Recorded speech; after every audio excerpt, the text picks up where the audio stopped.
Rules by which a great empire may be reduced to a small one, by Benjamin Franklin. First printed in the Public Advertiser on September 11th, 1773. An ancient sage valued himself upon this, that though he could not fiddle, he knew how to make a great city of a little one. The science that I, a modern simpleton, am about to communicate is the very reverse. I address myself to all ministers who have the management of extensive dominions, which from their very greatness are become troublesome to govern, because the multiplicity of their affairs leaves no time for fiddling. 1. In the first place, gentlemen, you are to consider that a great empire, like a great cake, is most easily diminished at the edges. Turn your attention, therefore, first to your remotest provinces, that as you get rid of them, the next may follow in order. 2. That the possibility of this separation may always exist, take special care the provinces are never incorporated with the mother country, that they do not enjoy the same common rights, the same privileges in commerce, and that they are governed by severer laws, all of your enacting, without allowing them any share in the choice of legislators. By carefully making and preserving such distinctions, you will, to keep my simile of the cake, act like a wise gingerbread baker, who, to facilitate a division, cuts his dough half through in those places where, when baked, he would have it broken to pieces. 3. These remote provinces have perhaps been acquired, purchased, or conquered at the sole expense of the settlers or their ancestors, without the aid of the mother country. If this should happen to increase her strength by their growing numbers, ready to join in her wars, her commerce by the growing demand for her manufactures, or her naval power by greater employment for her ships and seamen, they may probably suppose some merit in this, and that it entitles them to some favor. You are therefore to forget it all, or resent it as if they had done you injury. If they happen to be zealous Whigs, friends of liberty, nurtured in Revolution principles, remember all that to their prejudice, and contrive to punish it. For such principles, after a revolution is thoroughly established, are of no more use. They are even odious and abominable. 4. However peaceably your colonies have submitted to your government, shown their affection to your interest, and patiently borne their grievances, you are to suppose them always inclined to revolt, and treat them accordingly. Quarter troops among them, who by their insolence may provoke the rising mobs, and by their bullets and bayonets suppress them. By this means, like the husband who uses his wife ill from suspicion, you may in time convert your suspicions into realities. 5. Remote provinces must have governors and judges to represent the royal person and execute everywhere the delegated parts of his office and authority. You ministers know that much of the strength of government depends on the opinion of the people, and much of that opinion on the choice of rulers placed immediately over them. If you send them wise and good men for governors who study the interests of the colonists and advance their prosperity, they will think their king wise and good, and that he wishes the welfare of his subjects. If you send them learned and upright men for judges, they will think him a lover of justice. This may attach your provinces more to his government. You are therefore to be careful who you recommend for those offices. If you can find prodigals who have ruined their fortunes, broken gamesters, or stock jobbers, these may do well as governors, for they will probably be rapacious and provoke the people by their extortions. Wrangling proctors and pettifogging lawyers, too, are not amiss, for they will be forever disputing and quarreling with their little parliaments. If withal they should be ignorant, wrong-headed, and insolent, so much the better. Attorneys, clerks, and Newgate solicitors will do for chief justices, especially if they hold their places during your pleasure. And all will contribute to impress those ideas of your government that are proper for a people you would wish to renounce it. 6. To confirm these impressions and strike them deeper, whenever the injured come to the capital with complaints of maladministration, oppression, or injustice, punish such suitors with long delay, enormous expense, and a final judgment in favor of the oppressor. This will have an admirable effect every way. The trouble of future complaints will be prevented, and governors and judges will be encouraged to further acts of oppression and injustice, and thence the people may become more disaffected and at length desperate. 7. When such governors have crammed their coffers and made themselves so odious to the people that they can no longer remain among them with safety to their persons, recall and reward them with pensions. You may make them baronets, too, if that respectable order should not think fit to resent it. All will contribute to encourage new governors in the same practices, and make the supreme government detestable. 8. If when you are engaged in war your colonies should vie in liberal aids of men and money against the common enemy upon your simple requisition, and give far beyond their abilities, reflect that a penny taken from them by your power is more honorable to you than a pound presented by their benevolence. Despise, therefore, their voluntary grants, and resolve to harass them with novel taxes. They will probably complain to your parliaments that they are taxed by a body in which they have no representative, and that this is contrary to common right. They will petition for redress. Let the parliaments flout their claims, reject their petitions, refuse even to suffer the reading of them, and treat the petitioners with the utmost contempt. Nothing can have a better effect in producing the alienation proposed, for though many can forgive injuries, none ever forgave contempt. 9. In laying these taxes, never regard the heavy burdens those remote people already undergo in defending their own frontiers, supporting their own provincial governments, making new roads, building bridges, churches, and other public edifices, which in old countries have been done to your hands by your ancestors, but which occasion constant calls and demands on the purses of a new people. Forget the restraint you lay on their trade for your own benefit, and the advantage a monopoly of this trade gives your exacting merchants. Think nothing of the wealth those merchants and your manufacturers acquire by the colony commerce, their increased ability thereby to pay taxes at home, their accumulating in the price of their commodities most of those taxes, and so levying them from their consuming customers. All this, and the employment and support of thousands of your poor by the colonists, you are entirely to forget. But remember to make your arbitrary tax more grievous to your province by public declarations importing that your power of taxing them has no limits, so that when you take from them without their consent a shilling in the pound, you have a clear right to the other 19. This will probably weaken every idea of security in their property, and convince them that under such a government they have nothing they can call their own, which can scarce fail of producing the happiest consequences. 10.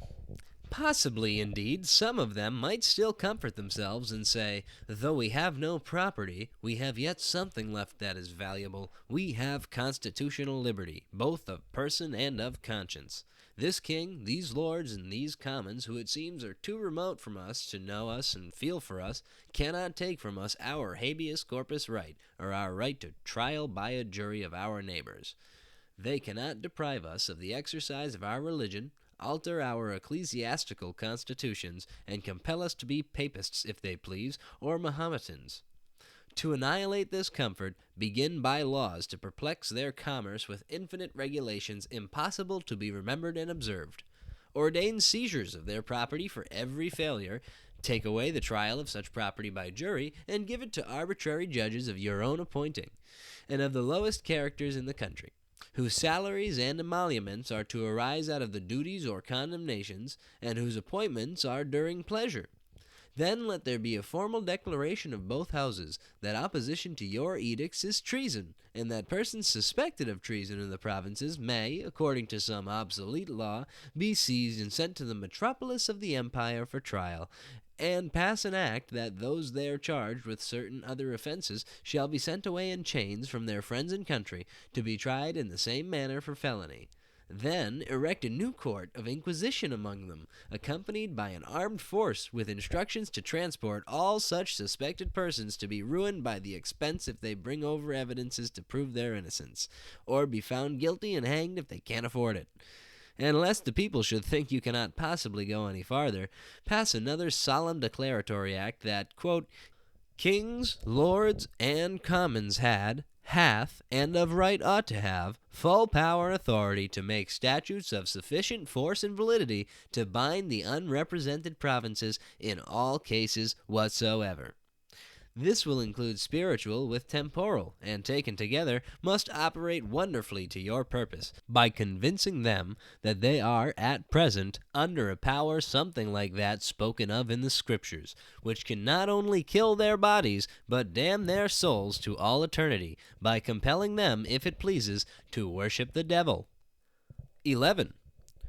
To make your taxes more odious and more likely to procure resistance, send from the capital a board of officers to superintend the collection, composed of the most indiscreet, ill-bred, and insolent you can find.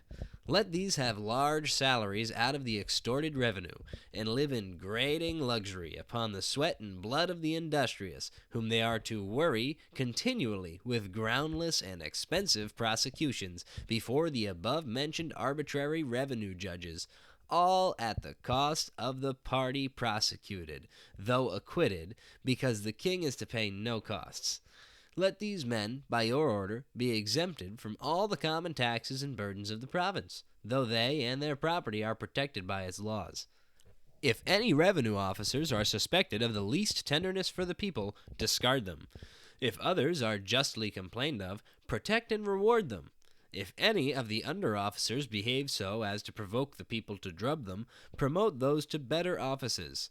This will encourage others to procure for themselves such profitable drubbings, by multiplying and enlarging such provocations, and all with work towards the end you aim at. 12. Another way to make your tax odious is to misapply the produce of it. If it was originally appropriated for the defense of the provinces, and the better support of government, and the administration of justice where it may be necessary, then apply none of it to defense. But bestow it where it is not necessary, in augmented salaries or pensions to every governor who has distinguished himself by his enmity to the people, and by calumniating them to their sovereign. This will make them pay it more unwillingly, and be more apt to quarrel with those that collect it, and those that imposed it, who will quarrel again with them. And all shall contribute to your main purpose of making them weary of your government. 13. If the people of any province have been accustomed to support their own governors and judges to satisfaction, you are to apprehend that such governors and judges may be thereby influenced to treat the people kindly and do them justice. This is another reason for applying part of that revenue in larger salaries to such governors and judges, given as their commissions are during your pleasure only, forbidding them to take any salaries from their provinces, that thus the people may no longer hope any kindness from their governors, or, in crown cases, any justice from their judges. And as the money thus misapplied in one province is extorted from all, probably all will resent the misapplication. 14. If the parliaments of your provinces should dare to claim rights or complain of your administration, order them to be harassed with repeated dissolutions. If the same men are continually returned by new elections, adjourn their meetings to some country village where they cannot be accommodated, and there keep them during pleasure. For this, you know, is your prerogative, and an excellent one it is, as you may manage it to promote discontents among the people, diminish their respect, and increase their dissatisfaction. 15. Convert the brave, honest officers of your navy into pimping tide-waiters and colony officers of the customs. Let those who in time of war fought gallantly in defense of the commerce of their countrymen, in peace be taught to prey upon it. Let them learn to be corrupted by great and real smugglers, but, to show their diligence, scour with armed boats every bay, harbor, river, creek, cove, or nook throughout the coast of your colonies. Stop and detain every coaster and woodboat, every fisherman, tumble their cargoes and even their ballast, inside out and upside down. And if a pen'orth of pins is found unentered, let the whole be seized and confiscated. Thus shall the trade of your colonists suffer more from their friends in time of peace than it did from their enemies in time of war. Then let these boat crews land upon every farm in their way, rob the orchards, steal the pigs and poultry, and insult the inhabitants. If the injured and exasperated farmers, unable to procure other justice, should attack the aggressors, drub them and burn their boats. You are to call this high treason and rebellion. Order fleets and armies into their country, and threaten to carry all the offenders 3,000 miles to be hanged, drawn, and quartered. Oh, this will work admirably! 16. If you are told of discontents in your colonies, never believe that they are general, or that you have given occasion for them.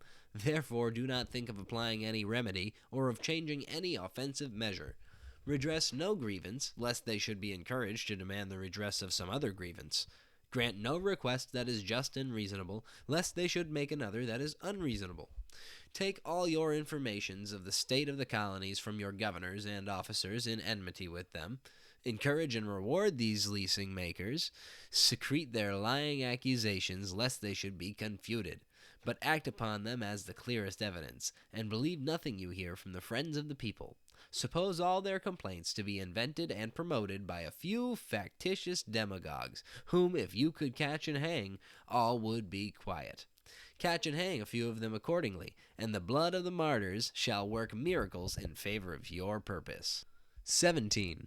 If you see rival nations rejoicing at the prospect of your disunion with your provinces and endeavoring to promote it, if they translate, publish, and applaud all of the complaints of your discontented colonists, at the same time privately stimulating you to severer measures, let not that alarm or offend you. Why should it, since you all mean the same thing?